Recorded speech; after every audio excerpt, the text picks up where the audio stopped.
මල් පිපුන තරමටම සිල් සුවඳ හමායන දෙවලා සතහම් මග සලසාලන සල්මල් ආරාමේ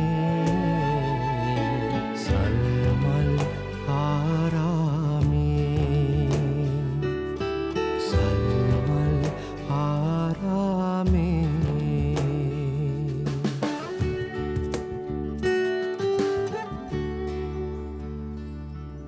සිතේ කෙලෙස් කිලිටි සැම දම් දින් දුවාලන යති පරපුරකට ඉනි මං තනනා සල්මල් ආරාමේ සල්මල් ආරාමේ පින්කෙතක හසිරි දෙන සංසිඳන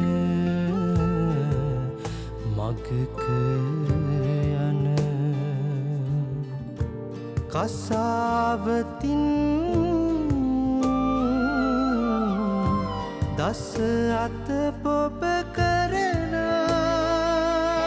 සල්මල් ආරාමේ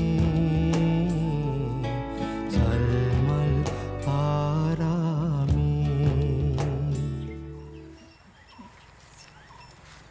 අපේ හාමුදුරනේ ඔබ වහන්සේ මේක ගද්දි පුළුවන් තරම් රිලැක්ස්ව ගන්න බලන්න. ඔය අපේ ස්වාමින් වහන්සේලා ධර්ම දේශනා කරද්දී කොච්චර ගැඹුරු දහමක් වුණත් හරි සරලව දේශනා කරනවනේ.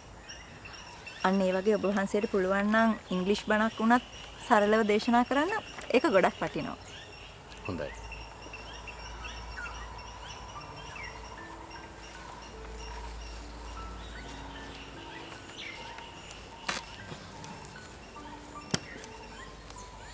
හොඳට කරන්න ඕනේ. කෝ සපුමල් වොෂ්රූම් එකට ගියා. මොකද කියන්නේ? මේ සිස්ටම් එක පරණයිලු. මීට වැඩිය වෙන විදි තියනවලු කරන්න. මම ඉතින් පස්සේ තේරුම් කරා මේක ගමේ දේශපාලනය කියලා. ආන්ටි මේ වැඩේ නම් පට්ටා නියමයි. මේ මෙහෙම සතර සැරයක් හරි කට්ටියව අනිවාර්යෙන් හම්බෙන්න ඕන ආන්ටි. මොකද මේ අනික ලොකු වීදමක් යන්නේත් නැහනේ. ඔය තේ ටිකටයි බිස්කට් ටිකට ඇරෙන්න. සපුමල් අපි මේක එදා ඉඳන්ම කරපු දේ. දැන් තමයි මහජන දිනයක් කියලා දවසක් වෙන් කරලා තියෙන්නේ. මේ කාලේ මායි අංකලු මේ දවසට තමයි වැඩියෙන්ම කැමති දවස. උදේ ඉඳන් හැන්දෑව වෙනකම් මිනිසුත් එක්ක කතා කරනවා, ප්‍රශ්න විසඳනවා, කන්න බොන්න දෙනවා. සමහර දවසට රැයට පුංචි බෑන්ඩ් එකක් ප්ලේ කරලා සින්දුවකුත් කියනවා. දැන් එහෙම බෑ. දැන් දේශපාලනේ හරි වෙනස් ආන්ටි. මොකද මිනිස්සු මෙතන එන්නේ දෙයක් බලාපොරොත්තු වෙන්නයි. ආන්ටි මේක නෙවෙයි. අර මුල්ලට යන කෝංගොඩ පාරේ අර කිලෝමීටර් 15ක තාර දාන ටෙන්ඩරයක් ආව නේද? මොකද මේ අපේ කම්පැනි දැන් රෙජිස්ටර් කරලා තියෙන්නේ. අපි කරන් කරමුකෝ. සප්මල් මටත් වඩා සභාව ගැන දන්නවනේ. මම ඒ කියන්නේ ඇලර්ට් එකේ ඉන්නේ ආන්ටි. අපි කරන් කොහමද කරමුකෝ. මොකද ලක්ෂ 60 70ක අපිට ප්‍රොෆිට් එකක් ගන්න පුළුවන්. හැබැයි වැඩේ හොඳටම කරන්න ඕන. ඔය මාසෙන් දෙකෙන් තාර ගැලවෙන්නේ නැති වෙන්න. බලමුකෝ.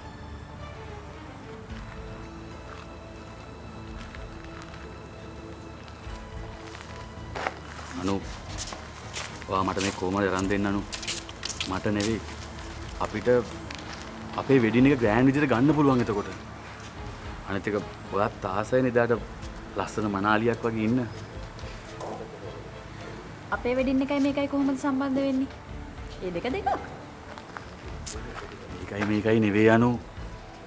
අපිට හැමදේම ලේසියෙන් හම්බෙන්නේ නැහැ. අතේ කවුද දන්නේ ආන්ටි ඊළඟ පාර දිනයිද නැද්ද කියලා? සල්ලි නැත්තම් අපි වෙඩින් එක පොඩියට ගමු. පාරාල් හදලා වෙඩින් ගන්න ඕනේ නැහැ.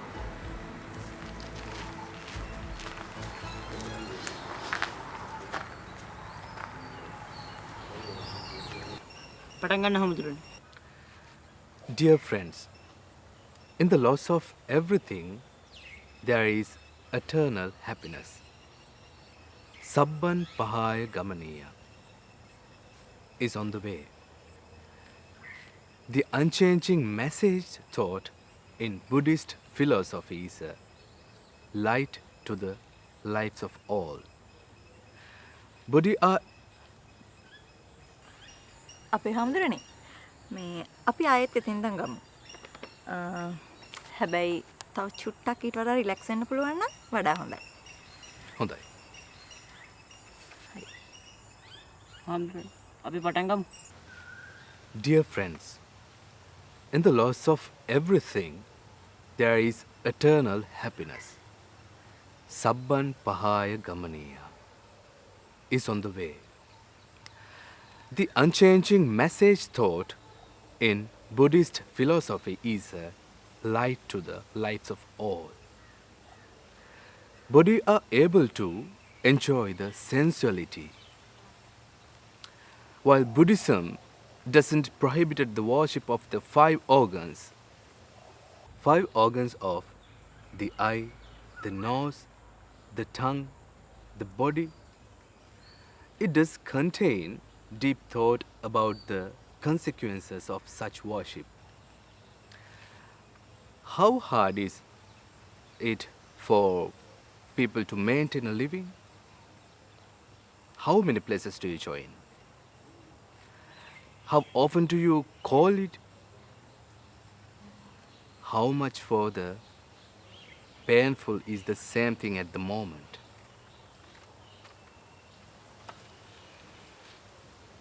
We can see that life is like a wave and life is rolling with sadness. But understanding absolute reality, if this life is worth living a happy and good long life,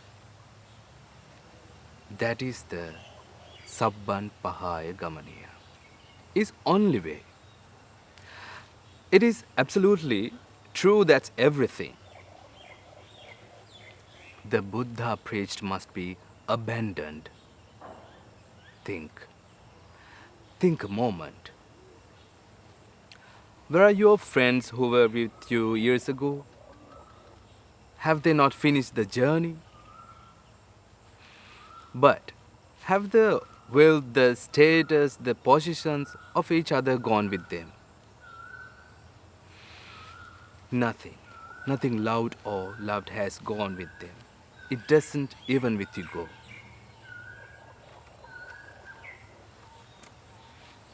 All one has to do is stay everything and enjoy everything.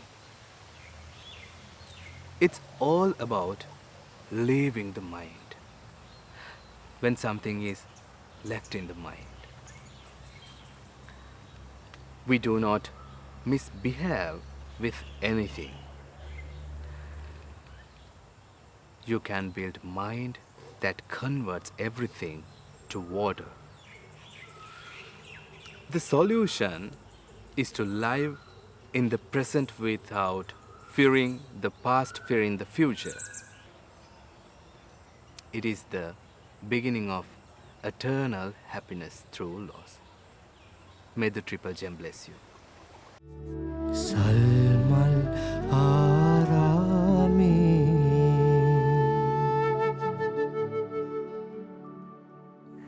කරණීය මත්ත කුසලේන යන්තං සත්තං පදං අபிසමිච්ච සක්කෝ උජෝත සුවජෝත සුවචෝ චස්ස මුදු අනති මානි සත්තුච්ච කෝච සුබරෝච අපගබ්බෝ කුලේසු අනනු ගිද්දෝ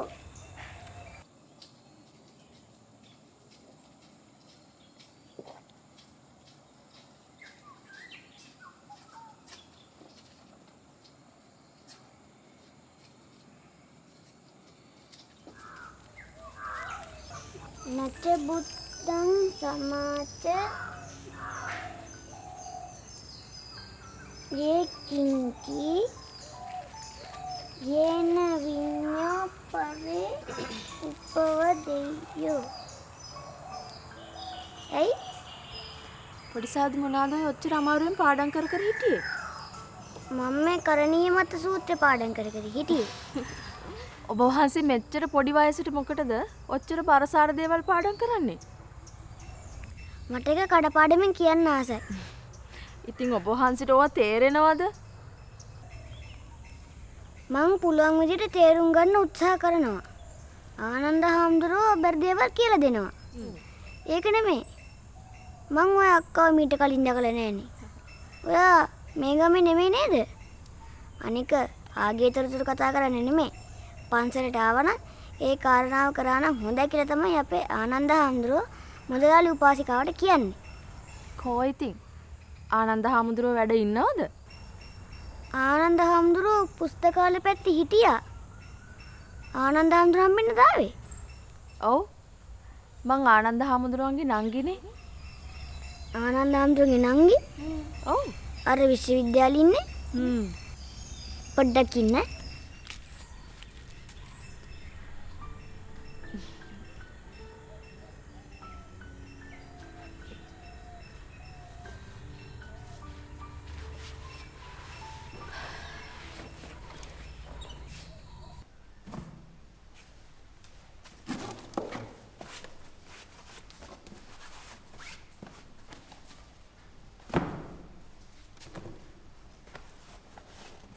මොකද සුමන?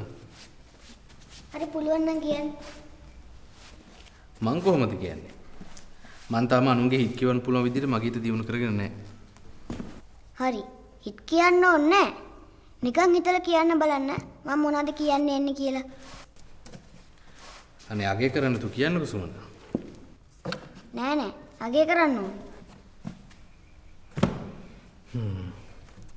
දැන් ඔය අගේ කරන දේ කාටද වැදගත් වෙන්නේ? ඔබ වහන්සේටම තමයි. මට? ඒ මොකක්ද අපේ?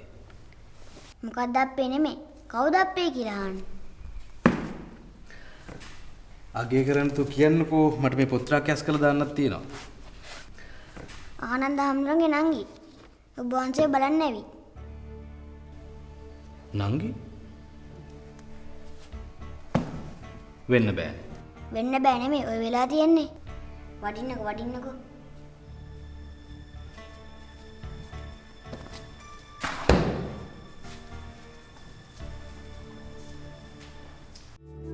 සල්මල් ආරාමේ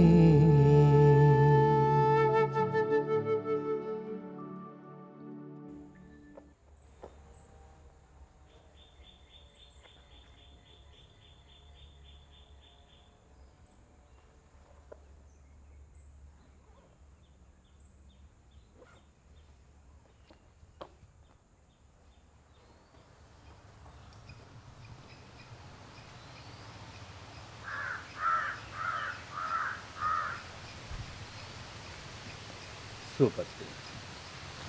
මං අක්කට බොන්න මොනවද සූදානම් කරන්නම්. ඔබ වහන්සේට ගිලන්පස ටිකක්. එපා. එන්න කලින් පණිවිඩයක් දෙන්න එපා. පුදුම කරන්නත් එක්ක ආවේ. මට වඩා පුදුම වෙලා තියෙන අපේ සුමන පොඩි හාමුදුරුවෝ. පව්. ඒ දරුවට නම් පුදුම අසාධාරණයක් වෙලා තියෙන්නේ. දුවල පැනලා සෙල්ලම් කරලා ඉන්න ඕන වයසේ මහා බරසාර දේවල් තේරුම් ගන්න හදනවා. අපරාධනේ දරුවගේ ළමා කාලේ. ඉතින් ආනන්ද හාමුදුරුවනේ කොහොමද? හිතුවක්කාර ජීවිතේ සතුටින්ද? දානමානෙම හොඳට ලැබෙනවා ඇතිනේ. සතුට කියන්නේ මොකක්ද කියලා මට දැන් හොඳට පැහැදිලි. මේ ක්‍රමය ඇතුලේ මිනිස්සු සතුට කියන එක හංගගෙන ඉන්නේ හාමුදුරුවනේ. මිනිස්සු සතුට කියලා හිතන දේ ඇතුළෙම තියෙන දුකක්. ඒ දේවල් తాවකාලිකයි. ඒ తాවකාලික ආශාවන් පස්සේ දුවලා හති වෙනවට පස්සේ තමයි මිනිසුන්ට ජීවිතය කියන්නේ මොකක්ද කියලා තේරුම් ගන්න පුළුවන්. ජීවිතය කියන දේ ඔය තරම් සරලව තේරුම් කරන්න පුළුවන් නම් ඇයි හාමුදුරනේ මිනිස්සු තාමත් මේ රේස් එක පස්සේ දුවන්නේ? හරි. දැන් ඔබ වහන්සේට මේ චීවරය දාගෙන මේ තියෙන ප්‍රශ්න වලින් පැනලා දුවන්න පුළුවන් වුණාට ඔබ වහන්සේ හිතනවද මේ මිනිසුන්ට මේ ප්‍රශ්න වලින් පැනලා දුවන්න පුළුවන් කියලා? කවුද පැල්ලඟින් තියෙන්නේ? මම ඔබ වහන්සේට පුංචි කතන්දරයක් කියලා දෙන්නම්. ඔන්න එකමත් එක ගමක හිටියලු පුංචි හාපවුලක්. ඒ හාපවුලේ හිටියේ අම්මයි තාත්තයි අයියයි නංගි. මේ අයියයි නංගි පොඩි කාලෙම මෙයාලගේ තාත්තා නැති වෙනවා. ඔන්න ඒ අයියයි නංගි ටික ලොකු වුණාලු. ඊට පස්සේ මේ ගෙදර ඔක්කොම බර දරන්න උනේ මේ පිරිමියාට. ඒ කියන්නේ හා අයියට. හැබැයි මේ හා අයියා කැමති නිදහසේ සතුටින් සැහැල්ලුවෙන් ජීවත් වෙන්නලු. ඊට පස්සේ මේ හා අයියා මොකද දන්නවද කරේ? මේ හා අම්මවයි හා නංගිවයි තනි කරලා පැනලා ගියාලු. ඔව්වේ අම්මයි ආනන්දි. පව් තමා. සුමන හාමුදුරුවනේ අක්කව දානශාලාවට එක්ක කරගෙන යනවා. තව ඩිංගෙන් නමත වෙනවා. මං ඒකට න්යාවේ. යමු. මාන්සිට ඇතිනේ. යමු.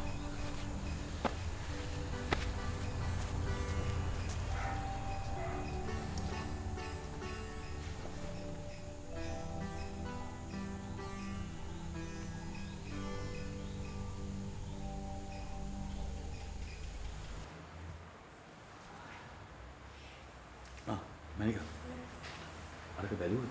ඔව් සර් බැලුවා.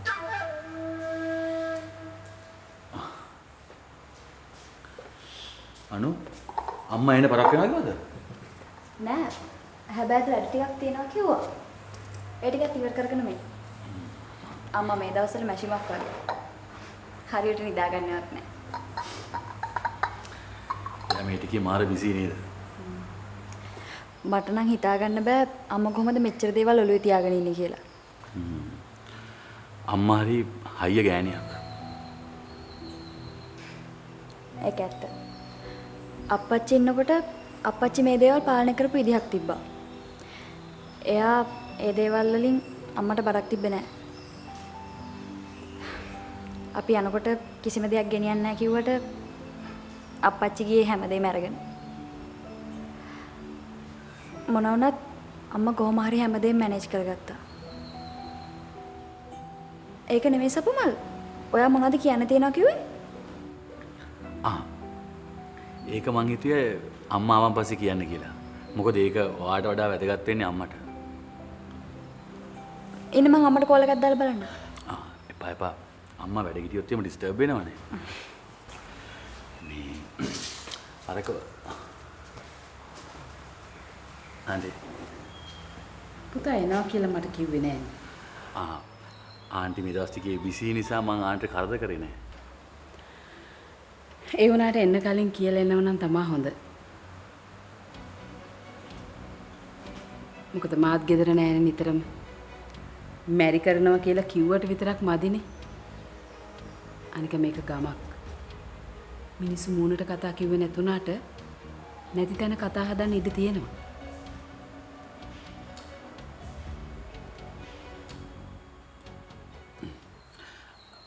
මට තේරුණා ආන්ටි.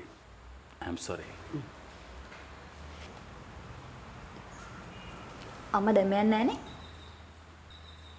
නෑ නෑ යන්න ඕනේ. මං තේ එකක් බීලා යන්න ආවේ. මැනිකට කියන්නකෝ තේ එකක් හදන්න කියලා. දේශපාලනේ පිට දාලා කරන්න ඕන දේවලු එපා දේවලු ඔක්කොම කරලි ඉවරලා දැන් පේනවනේ නැට්ට ගිනි ගත්තාම තියෙන අමාරුව. ටිකක් මොලේ කල්පනා කරලා වැඩ කරන්නකෝ අනේ. ඔය කටින්ද කතා කරන්නේ? ඈ? සල්ලි කුට්ටිය ගෙනත් දුන්නා පූජා වගේ දෝතින් බදාගත්තා. සල්